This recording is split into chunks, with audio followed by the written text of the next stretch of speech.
Hello Lost fans, my name is Alex and welcome to my recap of Season 6 Episodes 1 and 2 entitled LAX. I want to begin by saying that I am so excited that the final season is finally here. We have been waiting months and months for this, and this premiere did not disappoint. It was able to answer a couple of our questions at the very end of Season 5, and it was able to completely surprise me and blow me away. My whole family got excited.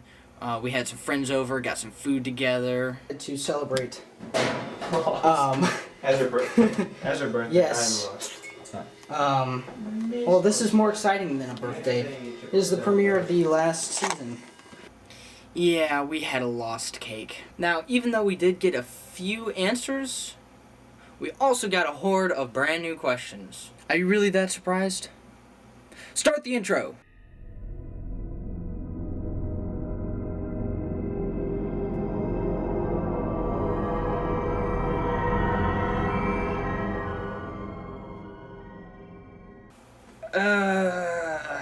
I made that a couple weeks back thinking that they might do an inverse thing since they did that at the end of Season 5, you know, with the white background instead of a black one. I guess not. Maybe next time I'll just use the old one. Okay, so we start off with Jack on the plane as if nothing ever happened, but we soon start to see very many differences from what happened originally and what is happening now. For instance, when the turbulence starts, it's actually Jack who's nervous about the turbulence instead of Rose, whereas in the pilot it was the opposite. So Jack gets up and goes to the bathroom, and while in the bathroom he finds a spot of blood on his neck. Now, we don't exactly know the significance of this, and at this point I was thinking maybe it's some kind of dream and this is an injury that he retained from the island. Of course I was wrong. He wipes it off and goes and sits back down, to my surprise, next to Desmond. Desmond and Jack start talking, and as soon as Desmond says brother at the end of one of his sentences, Jack sort of has a little case of deja vu. However, he can't quite place where he knows Desmond from. And he brings this up and asks Desmond, have we met before? And Desmond doesn't recall either. So we're left to question, well, did they actually meet at the stadium originally? Now, I thought I was a little bit confused to see Desmond on the plane, but I almost completely forgot about that as soon as the camera jumped out the window and dove straight into the ocean to find that the island is completely submerged. Huh? What is going on? And it appears that we have in fact slipped into an alternate timeline, because soon after we see Jack, Kate, Hurley, Saeed, Sawyer, and Miles right where we left them at the Swan Station. Only this time it appears that they have traveled back to the present day. And Juliet is alive! Oh, wait. Never mind. I swear the producers have made us suffer her death like 3 times now. Hold on. Hold on. I can't get it off. I got you. I can't.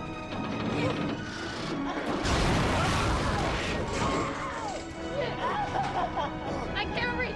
You hold on.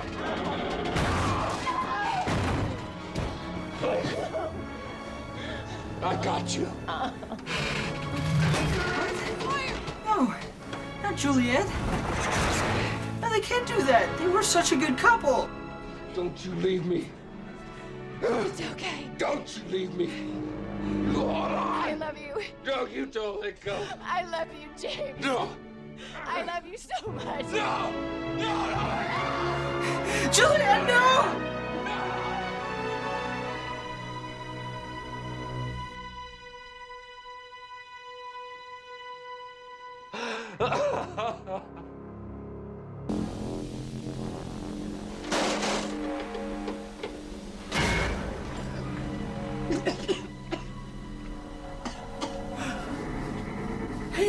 Hey, she's still alive. Hey, she's alive.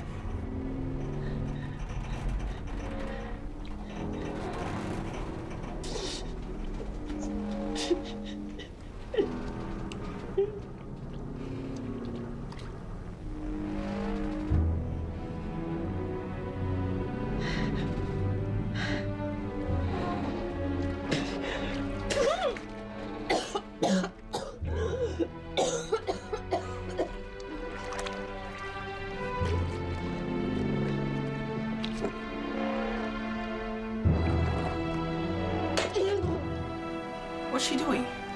Wait. Wait, stop doing that. No!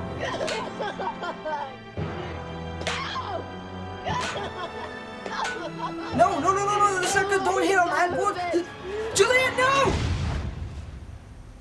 It seems that they prolonged Juliet's death just long enough for Sawyer to say his goodbyes and for Miles to interpret her dying words.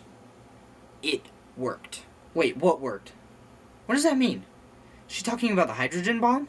So what we have to question is, was her mind somehow slipping into this alternate timeline as she died, or was she just sputtering nonsense and it just happened that it was somewhat valid? So the new device is this weird flash away thing where we go from the timeline where Oceanic 815 didn't crash, and we go from where it did, and the hydrogen bomb plan did not work, and they got blown back to the present day.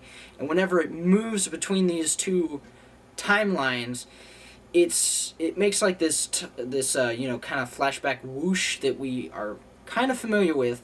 However, it sounds to me more like a plane crashing backwards, if you will. Like they took a whirring from a plane engine and sort of mixed it in there with like that whoosh that we're familiar with, thus indicating possibly the plane uncrashing. Is uncrashing even a word? Hold on, let me spell check that one. No, it says it isn't one. Add to dictionary. Ha! It is now. Take that spell check. It would appear that we get to see what would have happened if Oceanic 815 had never crashed, while simultaneously witnessing the rest of the events on the island. However, this new timeline is chock full of differences from the Lost Universe that we've come to know and love. First off, the island is underwater. Second, the would-be survivors' lives are very, very different. John Locke tells Boone that he went on his walkabout, even though he is still paralyzed. Shannon is not on the plane at all, nor is Michael or Walt. Hurley claims he is the luckiest man alive, and Sun and Jin could possibly not be married. I'm still unsure about that one. The lady at the airport did call Sun Miss Pike instead of Miss Kwan, though she was sitting next to Jin, and Jin did tell her to button up her sweater, which would be kind of weird if they were strangers. Maybe they're just dating. Well, as intriguing as this new timeline is, I'm really more interested in what's going on the island.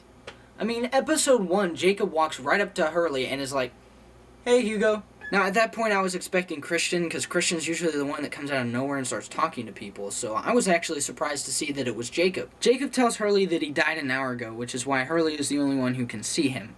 Hurley asks him how he died, and Jacob said, "I was killed by an old friend who grew tired of my company," which I thought was a cool way of wording it.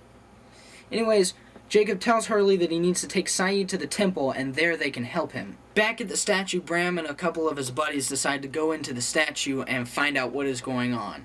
They come in and find John Locke sitting in Jacob's chair, and as soon as he tells them that Jacob is dead, Bram and his buddies start shooting.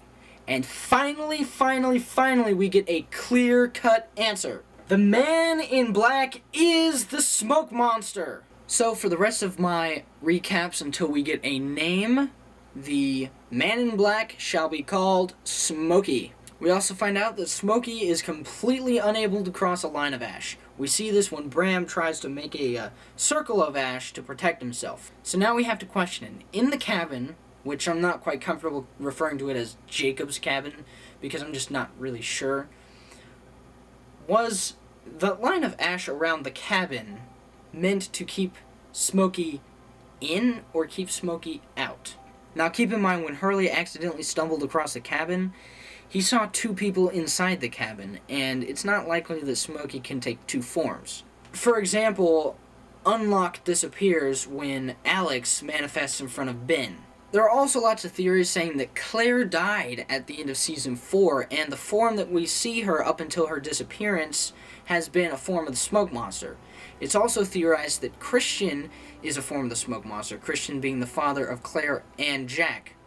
However, we see both Claire and Christian in Jacob's cabin, which is surrounded by a line of ash, at the same time. Of course, we don't know when the line of ash was broken, so that could have occurred prior to John's return to the cabin in Season 4. Now, the best line in the whole episode is right after Smokey wipes out Bram and his friends, and he comes back into John's form, and he looks over at Ben, and Ben is completely scared out of his mind, and he just goes, "I'm sorry you had to see me like that." I got me some major chills from that scene. I mean, how much clearer can we get? Okay, so LAX Part 1 ends with the would-be survivors landing safely in Los Angeles. This is the end of Part 1 of my recap. You can get to Part 2 by clicking the link at the bottom of the screen. I would try to cram this all into one video, but 2 episodes, 2 videos.